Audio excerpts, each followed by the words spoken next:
about what we discussed yesterday about the Think and Grow Rich, the book. So today we'll talk about very important concept, which is thoughts are things. Okay, so so this is something which is mentioned in this book itself in the first chapter. If you see, it talks about thoughts are things. Okay, so we'll discuss about that briefly, about why is that so.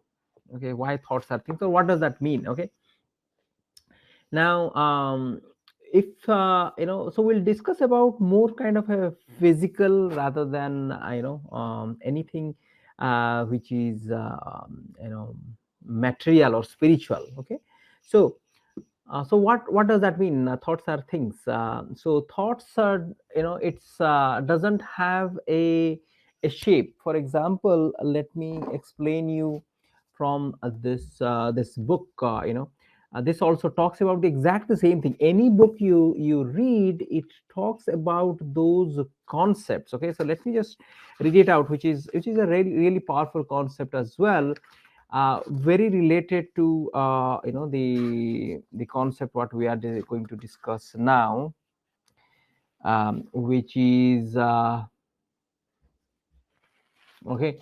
So the first principle in science of getting rich, it talks about that thought is the only power, okay, which can produce tangible riches from the formless substance. Okay, so it's very important to understand this is from the formless substance. So thoughts, okay, creates the formless substance. So now, so it talks about let me just read that out for you as well. Okay, it requires a power to think health when surrounded by the appearances of disease, or to think riches when in the midst of appearances of poverty. So it requires the power to think. It talks about that. Okay, so that means you have every reason not to believe. However, when when you think, then it manifests. Okay, so let's talk about the thoughts. What does that thoughts are things? What does that mean? Okay, so so in the physical world, okay, which is now we are talking about metaverse, but in the world of metaphysics, okay, if you understand the concept, it's very simple that whatever we see around, for example, I am looking at this mouth freshener. Okay, or I'm looking at this clock. Okay, so everything what we see, and even the book as well, okay, whatever we see, if we go to the atomic level or subatomic level, okay, so that means go down. So this is physical. Okay, so now we are talking about thoughts are things. That means we'll talk about the things what we see all around. So these things, um, how do they come about, or how are they formed? Okay, so anything what we see, these are the manifestation. Okay, it comes, it becomes things. But if we go deep down into the formation of that thing, you'll see that these are subatomic particles.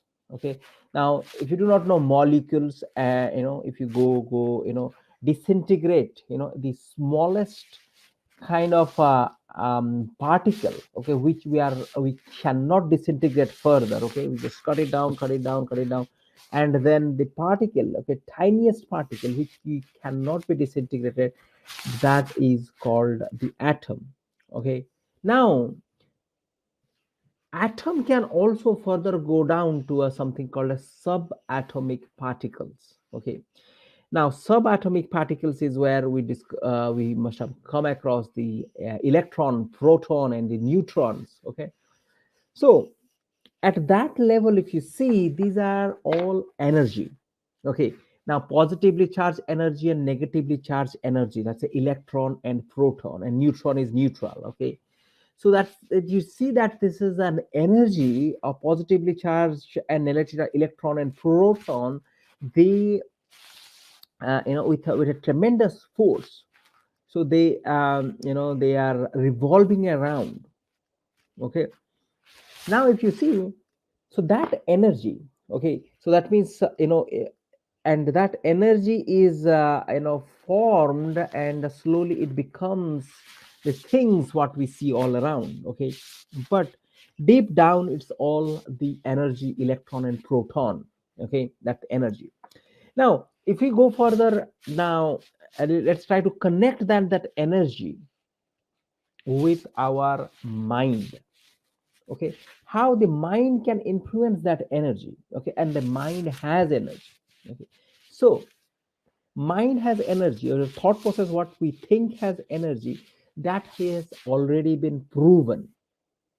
Okay, so that means if there has been multiple tests where they put on the head this scanners just to identify and measure the energy. Okay, what our neurons, or the electrical circuits within our brain, what it generates. So that could be measured. Okay, and that measurement of that energy now, uh, you know and that energy can also influence. So that means the energy, as you know, it can never die. Energy can be can be converted from one form to the other form. Okay, so things, right, things are if you go to the subatomic level, okay, disintegrating and getting into subatomic level, that has got energy, positively charged, electric charged, electron and proton, and which is a tremendous energy is flowing there, which revolves all around. And if you understand our mind and our the there are so many experiments have been done.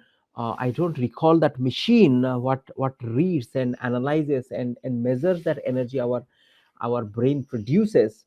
So now, so our thoughts produces the energy, which is proven already. It can be measured as well. Okay, and in scientific experiments it can be measured how much of energy is formed. And that energy, if you have read that book called the magic. Okay, um no, not the magic, sorry, this is secret. Okay, I haven't got a copy here, but I have it somewhere in my library. But you will understand that the secret talks about the same thing, that the mental waves, or the magnitude of the energy, what it produces, our brain produces when. So that means brain produces because of the thoughts. So now our thoughts produces electricity. Okay, or we call the energy. And everything what we see all around, that has got the energy in within it as well. So now thoughts are how they can connect it, now how we can connect, that we call it mind over matter. So with our thought process, so we can also alter, and we can also the physical world could be altered as well. Okay, now I'll cite a very good example, or very good case study. Okay, now they did an experiment here where experiment I read in one of those books. Okay, it's a very interesting experiment. Okay, so the experiment was with a mechanical, or a robot. Okay, and that's robot, it's a hen robot. Okay, so they made a hen shaped robot. And that robot could make sound, like a sound of a like a hen or a chicken. Okay, and this experiment was done in a confined space, that is a garden, small kind of a small garden, or a space outside, where they let these the robot, okay, the hen robot, to go around. Okay, now it could go, to the fences, because it was in a circular sort of a shape, and then it could go and reach, to the circumference, or the inner edge of, the fences, okay, which was put around. So that robot could go, and it could sense the fence, and it could again, it proceeds further, so it was just going round and round in circle, okay, around the the confined space. And subsequently, they did they put, an incubator, okay, just in the middle of the field, and they let, few eggs hatched, okay, and with this incubator, okay. And after the incubation, after the eggs were hatched, and then the chicks came out. And very interesting fact was that when the chicks came out, okay, and the chicks were probably looking for, their mother, okay, that the mother hen, and could not, see there, but they could see the mechanical device, okay, that's, the robot, the robot hen, which was going around the circle, making that, sound of a hen or a chicken, okay, and it was going round and round. So these, they could see that, with this, all these, chicks, and chicks were not, they didn't let the chicks go out, so the chicks were all looking, okay. So in that, small, little circumference is what they did. So chicks were, staring at, this, mechanical device, and they were probably thinking that that's the hen, okay, the mother hen. And but the surprising fact was, the, the radius, okay, at, initially the radius at which, the hen was, going, or the mechanical hen, or the robot hen was going around. After these, chicks were hatched, and these, chicks could look at the hen going around, okay.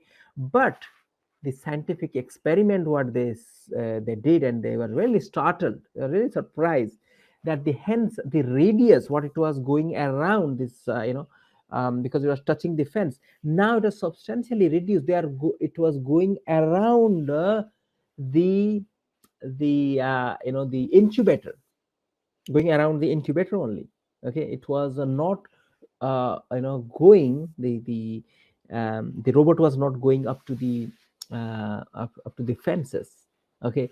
And that was kind of a very interesting finding, because they could see that, they try to analyze, and then they found out that the reason probably is, or, was that these chicks, after being hatched, so they had a strong desire, to be with their mom, with their mother chicken or mother hen. And but they could not go, because they were confined, they were restricted, okay.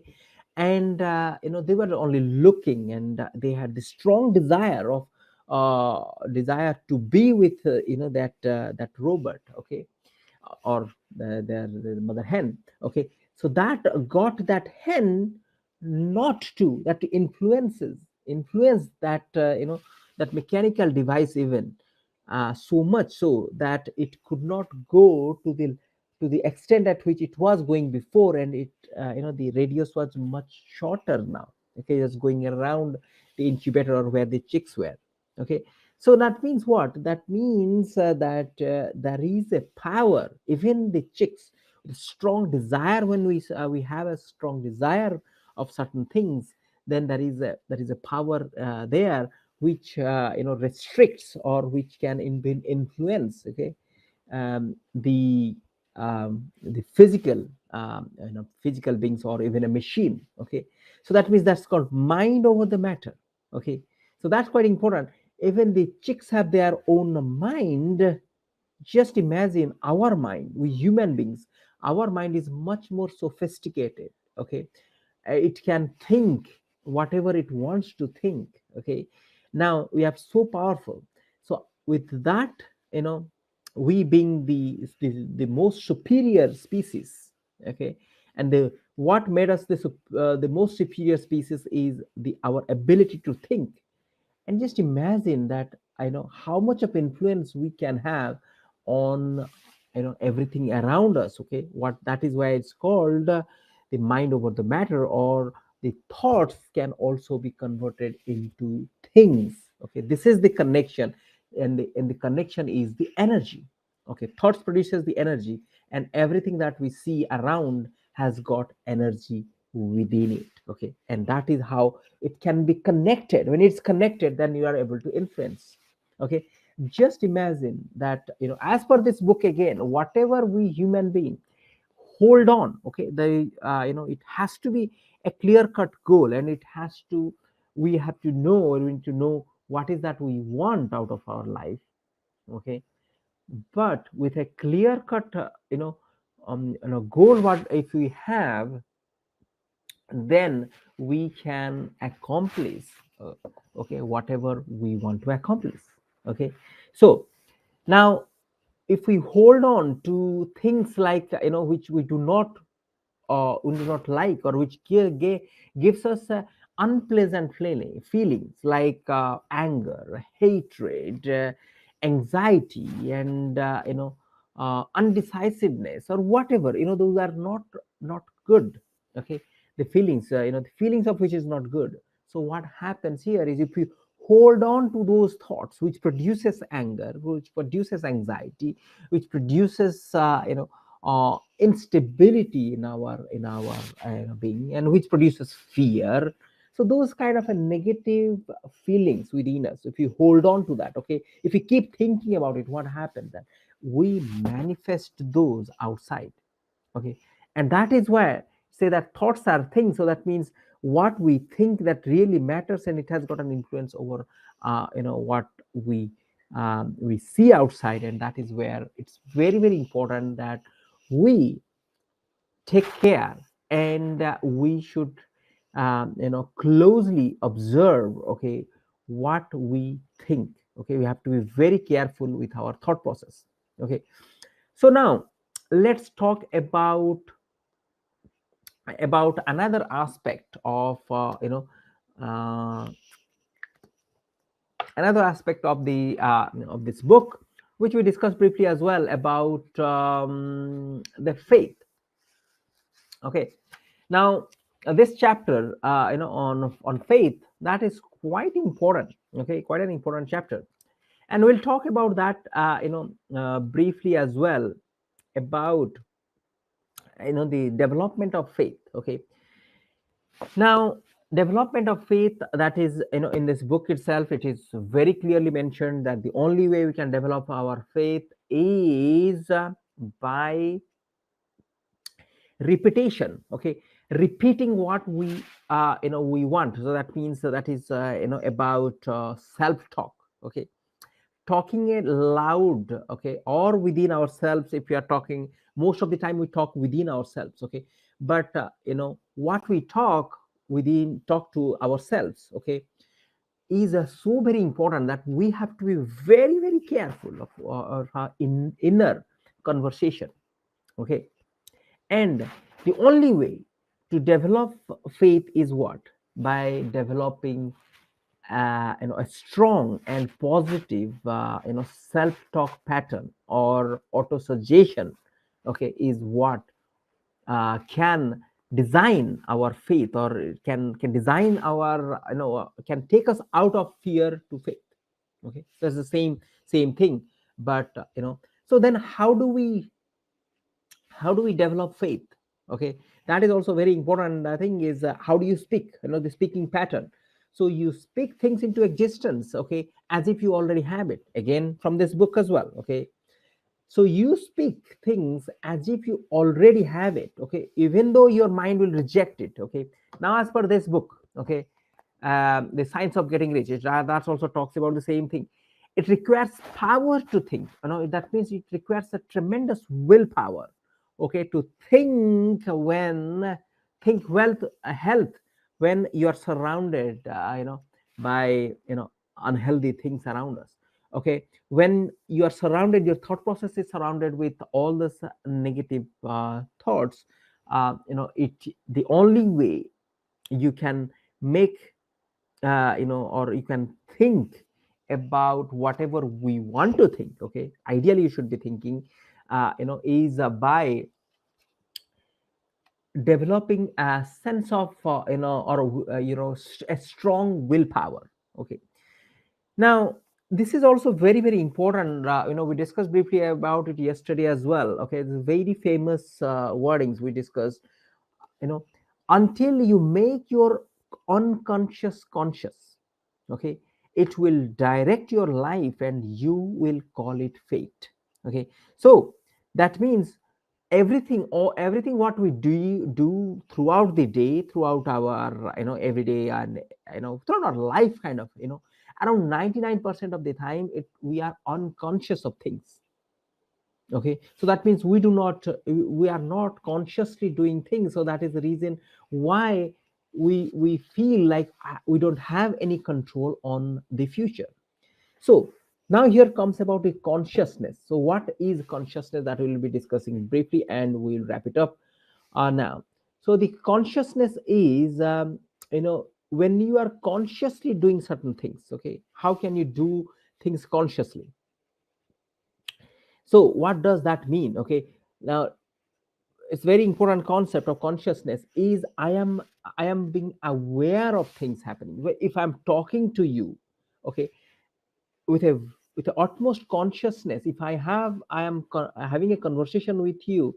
Now if this conversation is I am completely aware of this conversation, I am talking, what I am talking, I'm very extremely conscious of it, then that is called a conscious conversation. So now you must be wondering that what does that mean, what is the consciousness? Okay, now I attended one of one meditation course. I think it was a couple of years back. Okay, now that is quite astounding, like to understand the consciousness. Okay, I didn't know about the consciousness, to be honest, before that. Okay, to attend before I attended this I think around the 7 days course it was. So it was kind of so much ingrained that you have, this is a in-house kind of, you go somewhere and you do this meditation courses, and they do these discourses as well, and you learn. But that was so powerful. Okay, to understand what is consciousness. Consciousness is being aware of things all around, just what's happening within me, what's happening around me. Okay, I am conscious. So that means if I have a feeling of unhappiness, I should be able to understand, or I should be able to feel it, that I'm feeling unhappy now. If the anger comes, okay, I should be able to if I'm conscious, then I should be able to feel that anger. Okay, now that is quite important, that the consciousness, if you're aware, if you're conscious of certain things, you are aware. Okay, and just imagine when everything in life, if we do with a full awareness. Okay, if I'm talking to you, I'm completely aware. Okay, because most of the time, 90% of the time, we are just thinking about some other things and I'm just talking. So this becomes a kind of a machine. If we live our life that way, so that means we feel like, okay, we are just pushed around, and everything is destined, and whatever we are doing, that was supposed to happen. Okay, however, if we become extremely conscious, that is when, and the negative thought comes in, I am aware of it, then I can change it. Okay, now I understand that, okay, I have to think positive, then that means I can force myself. See, willpower can only be implemented when I am aware. And that is the reason why the meditation, like mindfulness meditation, okay, is extremely important. So you have to be mindful of what things are happening. So that means you are aware, you're conscious of things happening around and within myself. Okay, now is this difficult? I think it is. Well, but how do you master it? The only way you can master it by practicing it. Okay, because most of the time our mind is so distracted, it's all over, it's just um, it's just like it's in Bhagavad Gita, if you have read this, it talks about our mind, is controlled, okay, by five senses, which are just like our five senses are just like horses. And mind is, if you are sitting, you are kind of you are the you have the reins of all those horses. Okay, the five senses are the five horses, but you do not have any control, because you don't have any control on these reins. You are simply you simply sitting there, and these five senses are taking you all over. Okay, so now how do you control, or how do you um, you know um, uh, become aware of your senses, or things are happening around you, but how can be aware? It's the only way I can be aware, okay, I can be conscious of, is by practicing every day or every single second. Okay, now right now, if I am conscious of things happening, after 5 minutes, if I'm every second, I am becoming aware of, when the mind goes out or goes away somewhere, then I am aware. Okay, I bring it back. So that is how, more and more, if I practice more and more, then I will slowly be conscious of things. And when I am conscious, then I can implement every strategy. I can implement my willpower, I can alter my thought process, and I can accomplish whatever I want. But the thing what sits all, which above everything, is our consciousness. Okay, if I am not conscious of things, things will happen the way I never even wanted to happen, but it happened because of our mind, because of our thoughts, because I don't have any control on my thoughts. And the only way I can have any control on my thought is becoming aware that I'm thinking about certain things which I should not be. Okay, that is when I catch, okay, someone stealing, then only I can alter the situation. Okay, if somebody has gone in and somebody stole it, then I realize that, okay, somebody has stolen, because I was not completely aware that somebody, this thing is happening. Exactly the same way, if we are aware of things happening, then only, okay, i can I can have any kind of changes I want to do, alteration I want to do on your mind, I could do that. So the message here is, I should not be getting distracted, and my I should not let my mind go anywhere, but every time it goes out, I need to bring it back. Now I'll take one step, another step we'll discuss, and then we'll wrap it up here. That in this meditation, which classes I attended.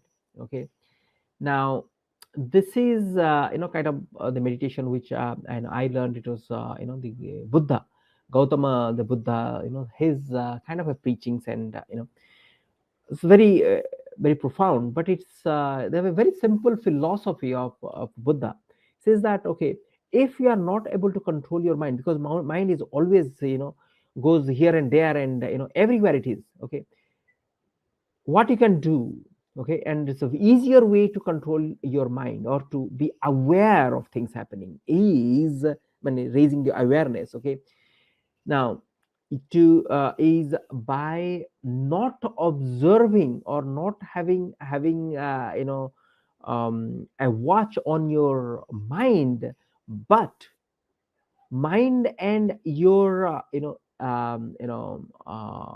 body are connected. So when, and it's easier for us to be aware of our physical things. Okay, when you do that, slowly you will start to now control, or slowly you start to make yourself aware of the mind, and the mind going all around, or whatever it is doing. So what does that mean? So that means there is a direct connection between mind and your physical things. What does that mean? Let me explain you real quick. So let's take one example. if you get angry, what happens? When you get angry, that means you have, you start to breathe heavily, okay, and your heartbeat, okay, it race up, it goes up, okay. You start to, it starts to pump really, really fast, okay. So that means anger comes, this is a mental thing, anger is mental, okay, in your mind. Now what you are doing is you are thinking about certain things, so that means not probably you knowing, you are becoming aware of the thinking, it comes to your mind and you start to get yourself engaged with that. When you get yourself engaged, then what happens is it gets, right away manifest, that thought manifest on your body. Again, connection is getting established with your body, and how the connection is made through the energy, okay. Now what happens here is your body has a lot of millions and billions of subatomic particles. Your mind, when it's thinking, that is creating that energy as well, and that energy is energy, okay. And that energy is directly impacting your body, okay, because you are thinking out of your brain, and this energy is emitted, and the energy is produced from your brain, okay. And when it impacts on your body, that is when, okay, you start to, your heartbeat, goes up, and you start to breathe heavily, and really faster, you'll be panting, and all other things manifest from one thought, okay, which you got it. So now do you see the connection? Now how do you now become aware of or what is happening, okay, aware of your thoughts? Now, as per the Gautama the Buddha's instruction, he says that, okay, no, do not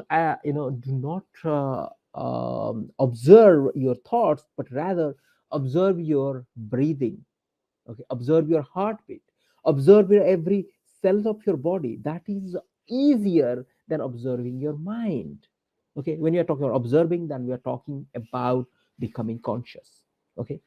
So consciousness is at the best, okay. So when we do our, we are going to do a course, it